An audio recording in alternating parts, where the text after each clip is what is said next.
Hello, dear brothers and sisters. Today, we will explore a significant part of the book of Genesis, chapters 13 and 14, which narrates the story of Abram and his nephew Lot. This account is filled with valuable lessons about faith, leadership, courage, and God's promises. Let us discover the depths of this passage together and find inspiration for our lives. The dispute between Abram and Lot. Abram went up from Egypt to the Negev with his wife and everything he had, and Lot went with him. Abram had become very wealthy in livestock and in silver and gold. From the Negev, he went from place to place until he came to Bethel, to the place between Bethel and Ai, where his tent had been earlier, and where he had first built an altar. There Abram called on the name of the Lord. Lot, who was moving about with Abram, also had flocks and herds and tents. But the land could not support them while they stayed together, for their possessions were so great that they were not able to stay together. Quarreling arose between Abram's herders and Lot's. The Canaanites and Perizzites were also living in the land at that time. So Abram said to Lot, "Let's not have any quarreling between you and me, or between your herders and mine, for we are close relatives. Is not the whole land before you? Let's part company. If you go to the left, I'll go to the right. If you go to the right, I'll go to the left." Lot looked around and saw that the whole plain of the Jordan toward Zoar was well watered, like the garden of the Lord, like the land of Egypt. This was before the Lord destroyed Sodom and Gomorrah.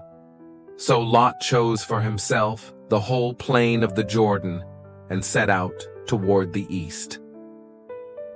The two men parted company. Abram lived in the land of Canaan, while Lot lived among the cities of the plain and pitched his tents near Sodom. Now the people of Sodom were wicked and were sinning greatly against the Lord. The Lord's promise to Abram. The Lord said to Abram after Lot had parted from him, "Look around from where you are, to the north and south, to the east and west. All the land that you see I will give to you and your offspring forever. I will make your offspring like the dust of the earth, so that if anyone could count the dust, then your offspring could be counted. Go, walk through the length and breadth of the land, for I am giving it to you." So Abram went to live near the great trees of Mamre at Hebron, where he pitched his tents. There he built an altar to the Lord. Abram rescues Lot. At the time when Amraphel was king of Shinar, Arioch king of Elasar, Kedorlaomer king of Elam, and Tidal king of Goyim, these kings went to war against Bera king of Sodom, Bersha king of Gomorrah, Shinab king of Admah, Shemeber king of Zeboim, and the king of Bela, that is, Zoar. All these latter kings joined forces in the valley of Siddim, that is, the Dead Sea Valley.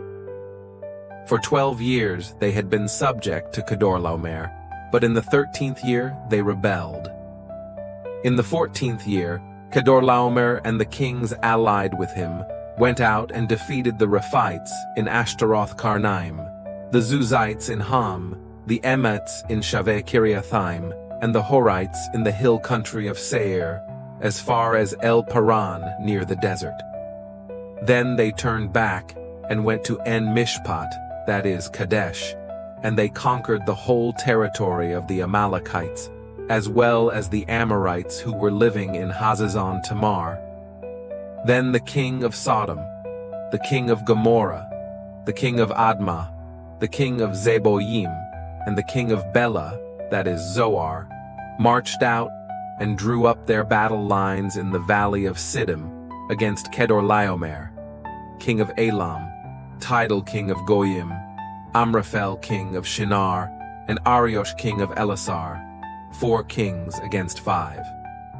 Now the valley of Siddim was full of tar pits, and when the kings of Sodom and Gomorrah fled, some of the men fell into them and the rest fled to the hills. The 4 kings seized all the goods of Sodom and Gomorrah and all their food. Then they went away. They also carried off Abram's nephew Lot and his possessions, since he was living in Sodom.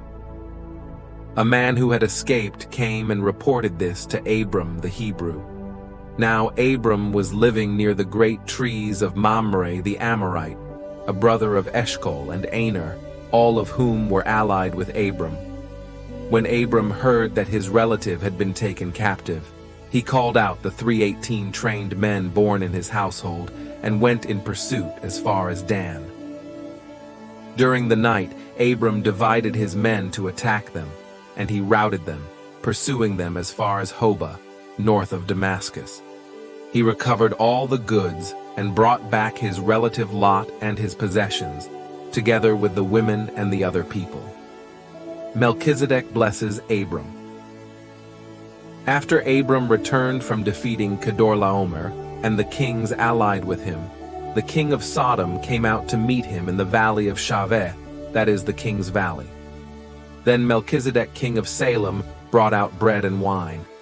He was priest of God Most High, and he blessed Abram, saying, "Blessed be Abram by God Most High, creator of heaven and earth, and praise be to God Most High, who delivered your enemies into your hand."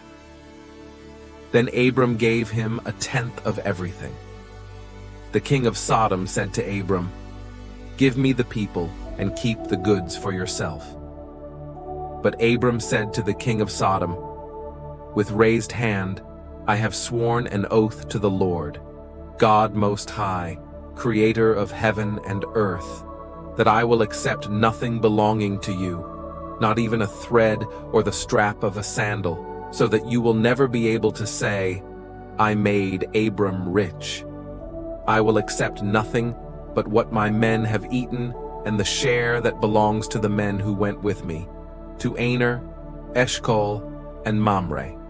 Let them have their share." Reflection. This narrative provides powerful lessons on humility, courage, and trust in God's promises. Abram demonstrates that true leadership manifests in humility and the pursuit of peace.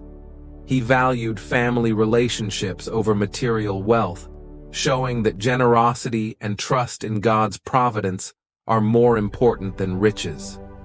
Moreover, Abram's courage in rescuing Lot inspires us to be brave in defending justice and our loved ones.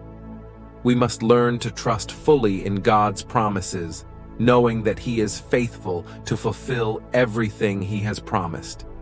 Abram's faith, generosity, and courage are examples we should follow in our daily lives. May these lessons strengthen your faith and guide your actions. If you were blessed by this message, don't forget to subscribe to our channel, share this video with your friends and family, and activate the bell to receive notifications of new content. May God continue to abundantly bless your life.